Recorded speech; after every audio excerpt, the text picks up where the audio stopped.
The Aborigines were deemed to be subhuman, little more than animals, which was to justify not only the theft of their land, but their extermination. An edition of the Encyclopedia Britannica, still in circulation when I was at school, described them as only an animal of prey, more ferocious than the leopard or the hyena. He devours his own species. So they were hunted and raped and massacred. And few doubted at the time that genocide was official policy.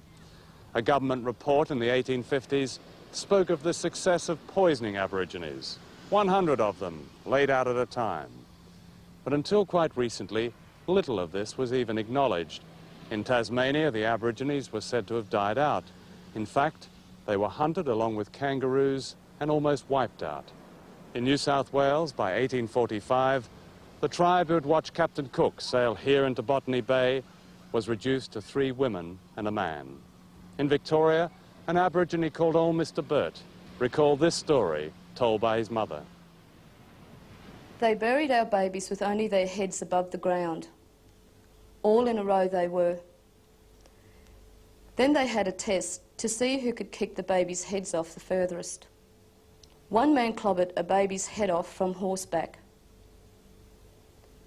They then spent most of the day raping the women. Most of them were then tortured to death by sticking sharp things like spears up their vaginas until they died. They tied the men's hands behind their backs, then cut off their penis and testicles, and watched them run around screaming until they died. One of the most enduring myths about the Aborigines is that they did not fight back. In fact, a war of resistance lasted more than a century, some of it here on the banks of the Hawkesbury River, north of Sydney. During the 1930s, my father built a cottage here, on the beach at an Aboriginal place called Patonga.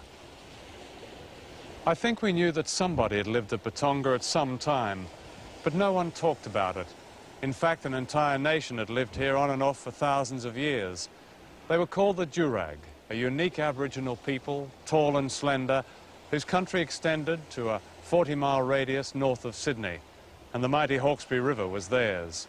And when the British established the town of Windsor in the early 1800s, a great war began. This war was not recorded in the Imperial Chronicles of Australia. Growing up here, I knew nothing about it, and I suspect that's still true of the people in the smart beach houses here today. And yet the Jurag inflicted on the British a casualty rate greater than that sustained by the Australian Armed Forces during all of World War II. And finally, after 22 years, outnumbered and without guns, they went down fighting to the last man, woman and child, a complete nation. Today, in a land of many cenotaphs and war memorials on which invariably is written, "Lest we forget," not one of them stands for those who fought and fell in their own country.